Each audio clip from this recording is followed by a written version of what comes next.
All right, let's take a look. I'm gonna move my microphone into the right spot.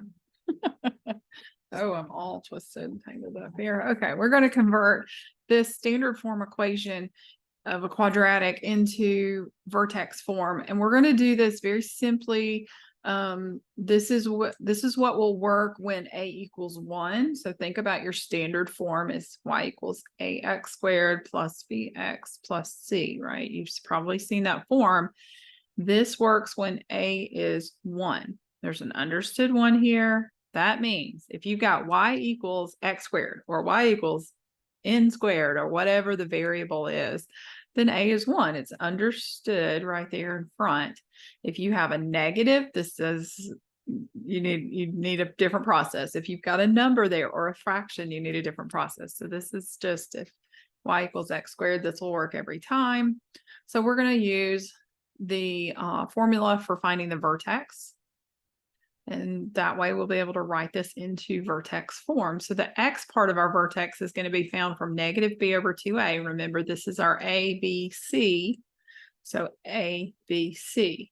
So negative b, negative 8 over 2 times, remember a is 1. So negative 8 over 2 is negative 4.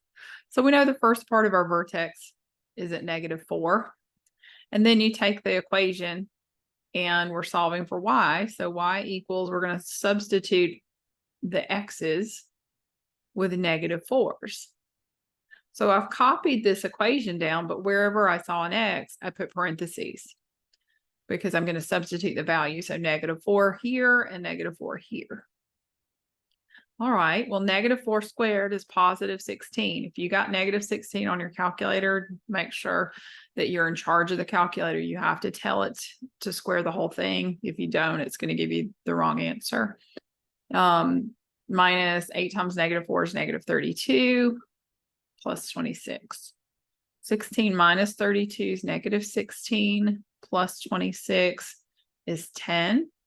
So y is equal to a positive 10. So now I know the rest of my vertex, negative 410. We're going to use this to find our vertex form of the original equation. So we'll say y equals, and we put a parentheses with x squared, and I'm going to leave a blank there because that's where the x value goes from the vertex. And remember, in the parentheses, it's the opposite of your x value because the formula says x minus h squared plus k is the way the formula is written. Let me move that. Just remember that's the formula. So think about it. If this is x minus negative 4 minus negative means this is going to be positive 4. And then plus k, so plus 10 at the end. So here is our original equation, but written in vertex form. I hope that helps. And remember, don't let anyone think less of you because you're young. I'll see you next time.